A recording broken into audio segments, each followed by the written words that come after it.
Hola, soy Mariel y esto es Renavida. ¡Comenzamos!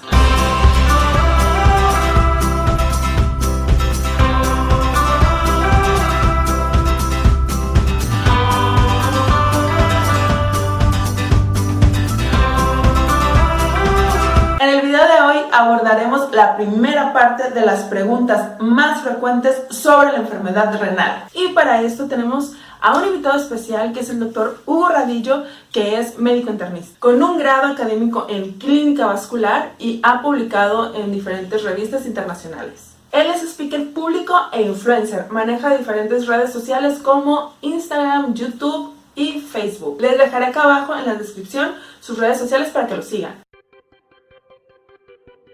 Hola, soy el Dr. Hugo Radillo, mejor conocido en redes sociales como Dr. Huge, y vamos a contestar algunas preguntas. En México y prácticamente muchas partes del mundo, las enfermedades del riñón casi siempre se derivan a partir de problemas metabólicos, particularmente en pacientes ya mayores de 40 o 50 años. La principal enfermedad de los riñones, o la enfermedad renal crónica, como le decimos, se desprende de enfermedades como la diabetes y como la hipertensión. En pacientes que tienen menos de esta edad y que no son portadores de esta enfermedad, diabetes o la hipertensión como tal, pudiéramos encontrar enfermedades autoinmunitarias como el lupus o a lo mejor como otras enfermedades glomerulares que pudieran estar causando la enfermedad renal crónica.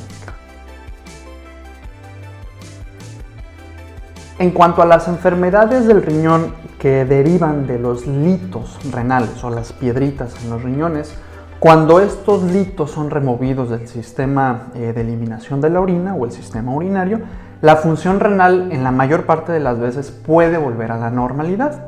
En el caso del riñón poliquístico es un poquito más complejo porque esta falla que deriva a partir de componentes estructurales del riñón pudiera no ser del todo reversible dependiendo en qué etapa de la enfermedad renal se diagnostica al paciente con la enfermedad.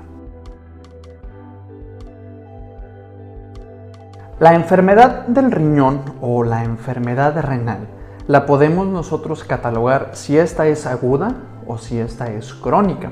Cuando hablamos nosotros de una falla renal aguda, casi siempre nos referimos de una deficiencia de la función del riñón que ocurre dentro de pocos días o semanas. Por lo general, este tipo de afección se puede corregir una vez que se aborda o que se trata la causa de la enfermedad renal aguda. Cuando nosotros, por otro lado, hablamos de la enfermedad renal crónica, hablamos de un deterioro de esta función renal, por lo menos al haber tenido 3 meses de este deterioro de la función renal que esté comprometiendo la capacidad de los riñones para poder formar orina o para poder realizar cualquiera de las múltiples funciones que tiene el riñón. Si hablamos nosotros de la enfermedad renal crónica, contamos con un sistema de clasificación que nosotros los médicos llamamos las etapas o los estadios de CADIGO, los cuales pueden ir del 1 al 5, en donde entre más número vayamos teniendo, es decir, el 4 o el 5, hablamos ya de enfermedades avanzadas que muchas veces termina siendo un proceso completamente irreversible. La forma que tenemos nosotros los médicos de diferenciar estos estadios clínicos que van del 1 al 5 es casi siempre por medio de estudios de laboratorio que nos permiten estar evaluando cómo es que el paciente elimina ciertas sustancias como la creatinina o detectamos ciertas sustancias como la albúmina, que es una proteína que se puede ir perdiendo en mayor manera por medio de la formación de la orina. Casi siempre podemos nosotros también encontrar datos clínicos como lo puede ser anemia, que en el paciente se ve en forma de cansancio, intolerancia al ejercicio, pierde las ganas de estar haciendo cosas o franca palidez.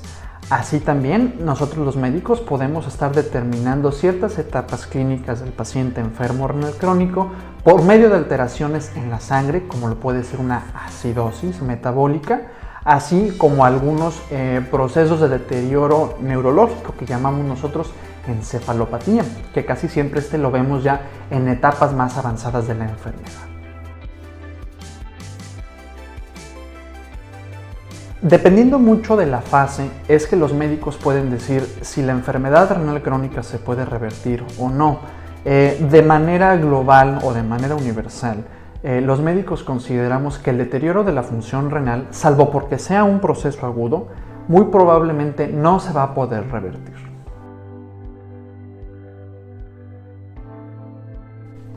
Los principales factores de riesgo que un paciente con enfermedad renal crónica puede tener son principalmente diabetes e hipertensión.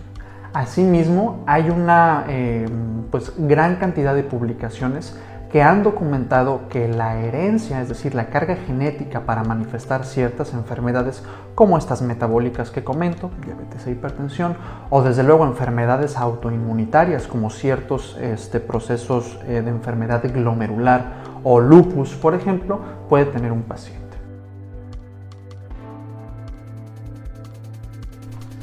Por lo general no es correcto que una persona que no haya tenido un entrenamiento médico esté haciendo diagnósticos de enfermedad renal crónica o aguda con base en estudios de laboratorio que uno pudiera tener acceso. Los médicos hacemos una estadificación clínica y un diagnóstico preciso al nosotros estar evaluando la relación entre el incremento de marcadores biológicos como lo puede ser la urea, la creatinina, la cantidad de albúmina o de ciertas proteínas que el paciente tiene en su sangre o que está perdiendo por la orina. No recomendamos actualmente que los pacientes o la población en general que no ha recibido un entrenamiento formal en las ciencias médicas haga diagnósticos para reconocer o autodiagnosticar la enfermedad del riñón. Particularizando cada caso, un médico puede solicitar una serie de estudios que le orienten a poder evaluar y a poder hacer el diagnóstico de una enfermedad renal. Por lo general, los médicos solicitamos niveles de tóxicos, por decirlo de cierta manera, como la urea y la creatinina, que nosotros llamamos azoados. Asimismo, ciertos niveles de electrolitos, como puede ser el potasio, se ven elevados en procesos de enfermedad renal. De igual manera, los niveles de albúmina y otras proteínas pueden estar gravemente comprometidos en la enfermedad renal crónica.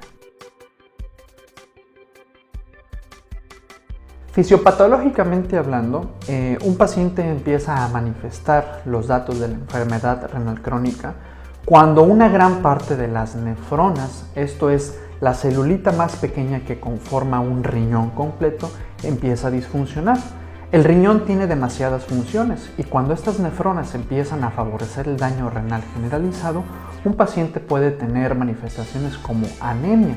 Esto es la disminución de una proteína muy importante que tenemos en el cuerpo que se llama hemoglobina, haciendo que el paciente manifieste cansancio, cierto grado de dificultad respiratoria y en ocasiones se puede manifestar esta anemia con un paciente que refiere que no tiene ganas para hacer muchas cosas o a veces puede incluso estar un poquito más desanimado.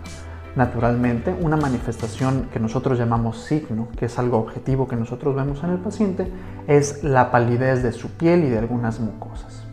Otro aspecto que fisiopatológicamente traduce un daño renal pudiera ser que el paciente manifieste acidosis metabólica, un parámetro que los médicos evaluamos solicitando gases obtenidos de las arterias de nuestros pacientes, que se relaciona con la pérdida de esta función renal para poder mantener el pH o los potenciales de hidrógenos adecuados en la sangre del paciente. Una de las funciones más importantes del riñón no nada más es formar la orina o estar limpiando la sangre de ciertos tóxicos que producimos las 24 horas los seres humanos. También es regular la tensión arterial o presión arterial. Un paciente que ya expresa la manifestación de una enfermedad renal crónica puede tener elevaciones de la tensión arterial que deben de ser diagnosticadas, evaluadas, seguidas y tratadas por un especialista que esté familiarizado con el manejo de la hipertensión arterial en pacientes con un deterioro de la función renal. En cuanto a las posturas y tratamientos naturistas, hasta la fecha no se ha documentado con un peso estadístico o una evidencia robusta, científicamente hablando, que tratamientos naturistas o medicina alternativa tenga un impacto positivo en la mejoría de un paciente que tiene enfermedad renal crónica. De igual manera, el suplementar el tratamiento médicamente fundamentado con tratamientos naturistas no ha demostrado como tal, científicamente hablando, un beneficio sustancial en los pacientes con enfermedad renal crónica. Bueno, pues hasta aquí llega la primera parte de las preguntas frecuentes de la insuficiencia renal. Espero que te haya servido para resolver alguna duda. Te recomiendo que estés muy al pendiente de la segunda parte, donde el Dr. Hugh nos dará más información al respecto. Si te gustó el video, deja una manita arriba, suscríbete a mi canal y dale a la campanita. Muchas gracias, los quiero, bye.